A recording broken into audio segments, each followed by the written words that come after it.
नमस्कार साथीहरु, स्वागत छ तपाईहरुलाई आजको न्यू भिडियोमा। साथीहरु, तपाईहरुको घरमा एलईडी बल्ब खराब भएको छ भने तपाईहरुले घरमै सजिलैसँग त्यो खराब भएको बल्बलाई रिपेयरिङ गरेर बाल्न सक्नुहुन्छ। साथीहरु, आजको भिडियोमा म तपाईहरुलाई खराब भएको एलईडी बल्बलाई घरमै तपाईहरुले रिपेयरिङ गर्ने सजिलो तरिका सिकाउन गएको छु। साथीहरु, तपाईहरु पनि भिडियो सुरुदेखि अन्तिमसम्म हेर्नुभयो भने तपाईहरुले घरमा खराब भएको एलईडी बल्बलाई तपाईहरुले रिपेयरिङ गरेर बाल्न सक्नुहुन्छ। यसरी तपाईहरुको थोरै भए पनि पैसा सेभ हुन्छ साथीहरु। र तपाईहरुले देख्न सक्नुहुन्छ साथीहरु, मेरो हातमा खराब भएको एलईडी बल्ब छ। साथीहरु, म तपाईहरुलाई यो पहिला बल्छ कि बल्दैन तपाईहरुलाई म बालेर देखाउँछु र तपाईहरुकै सामुन्ने यो बल्बलाई मैले रिपेयरिङ गरेर पनि देखाउँछु साथीहरु। र तपाईहरुले देख्न सक्नुहुन्छ यो बल्ब बल्छ कि बल्दैन, पहिले म तपाईहरुलाई देखाउन गइरहेको छु। देख्न सक्नुहुन्छ साथीहरु, अहिले यो बल्ब बल्दैन, यो खराब भएको एलईडी बल्ब हो साथीहरु। र म तपाईहरुलाई यो बल्ब तपाईहरुकै अघि म रिपेयरिङ गरेर देखाउन गएको साथीहरु।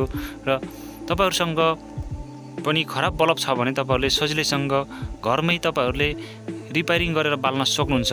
र सर्वप्रथम तपाईहरुले बल्ब रिपेयरिङ गर्नको लागि तपाईहरुसँग एउटा आइरन भने हुनुपर्छ है साथीहरु। तपाईहरुसँग यस्तो खालको आइरन हुनुपर्छ साथीहरु। र तपाईहरुसँग अर्को स्क्रु खोल्ने स्क्रुड्राइभर हुनुपर्छ र अर्को टारको टुक्रा हुनुपर्छ साथीहरु। यति भइसकेपछि तपाईहरुले सजिलैसँग घरमा खराब भएको एलईडी बल्बलाई रिपेयरिङ गरेर बाल्न सक्नुहुन्छ। यसलाई यसरी खोल्नुपर्छ साथीहरु, यहाँबाट खुल्छ। यो क्यापलाई यसरी तपाईहरुले यसरी उक्काउन सक्नुहुन्छ साथीहरु।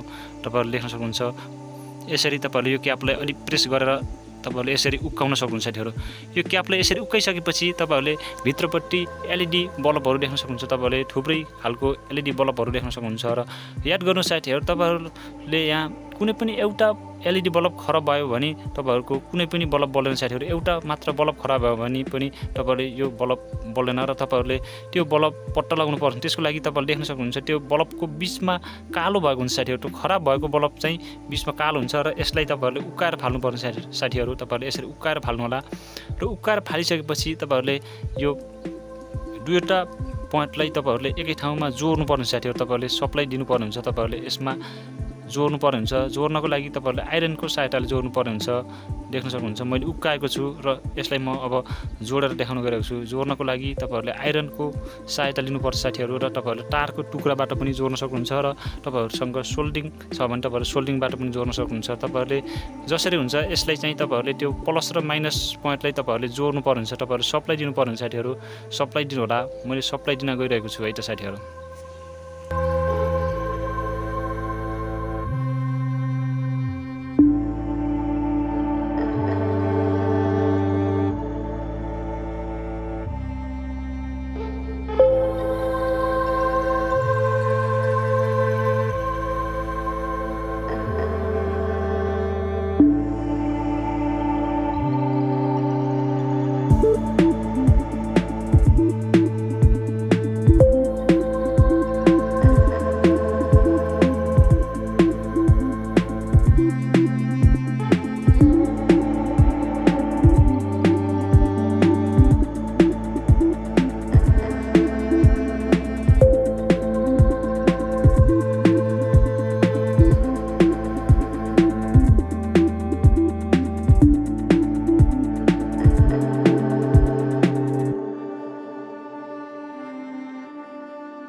फाइनल्ली साथीहरू मैले दुईवटा पोइन्टलाई एकै ठाउँमा जडान गरिसकेको छु र तपाईहरुले पनि खराब भएको बल्बलाई उकाएर फालेर तपाईहरुले दुईवटा पोइन्टलाई एकै ठाउँमा जडान गर्नुहोला र तपाईहरुले देख्न सक्नुहुन्छ यो बल्ब अहिले बलिरहेको छ साथीहरू। तपाईहरुले पनि यसरी नै सजिलैसँग खराब भएको बल्बलाई घरमै तपाईहरुले रिपेयरिङ गरेर बाल्न सक्नुहुन्छ साथीहरू।